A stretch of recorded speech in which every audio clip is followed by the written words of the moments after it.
Happy Sai morning dear Sai family. आज श्री बाबा का संदेश है, मेरे बच्चों, तुम्हारे विचार ही तुम्हारे जीवन को निर्माण करते हैं।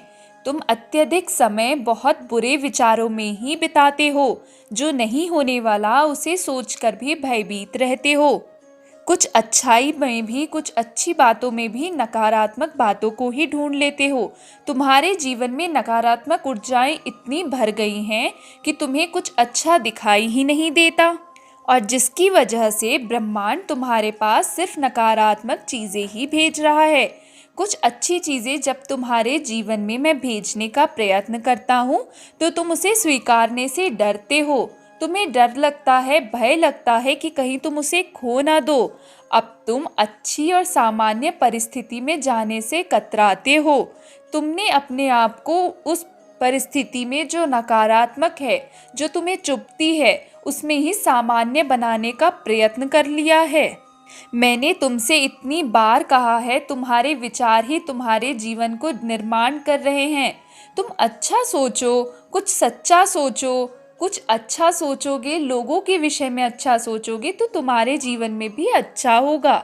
मैं जानता हूँ कि दुनिया इतनी अच्छी नहीं है, पर दुनिया इतनी बुरी भी तो नहीं है ना। तुम जैसे लोग भी तो हैं ना इस दुनिया में। तुम नकारात्मक लोगों पर ही क्यों अपना ध्यान केंद्रित करते हो? मैं जानता हूँ बहुत दिनों से तुम्हारे अंदर एक इच्छा उत्पन्न हो रही है मेरे हाथ से बना प्रसाद खाने की। तो बहुत जल्दी एक जगह से तुम्हें वो प्रसाद मिलने वाला है, पर ध्यान रखना, भूल मत जाना। मैंने कहा है ना, उस प्रसाद को ठुकराना मत, वो मेरा अनादर होगा।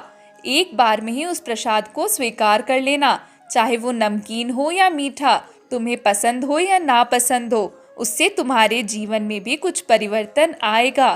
खासकर तुम्हारे लिए भिजवा रहा हूँ मैं वो। अपने जीवन को ऊंचाइयों की ओर ले जाओ। मैं हूँ ना तुम्हारे पंखों को उड़ान देने के लिए। तुम क्यों डरते हो उड़ान भरने से? तुम्हारे पंखों की हवा हूँ मैं। तुम उड़ोगे ना, मैं तुम्हें गिरने नहीं दूंगा। किसी भी परिस्थिति में तुम्हें संभालने की जिम्मेदारी मेरी है। जब मैं तुम्हें इतना आश्वासन दे रहा हूँ, फिर डरते क्यों हो? उड़ो खुले आसमान में। ओम साईं राम।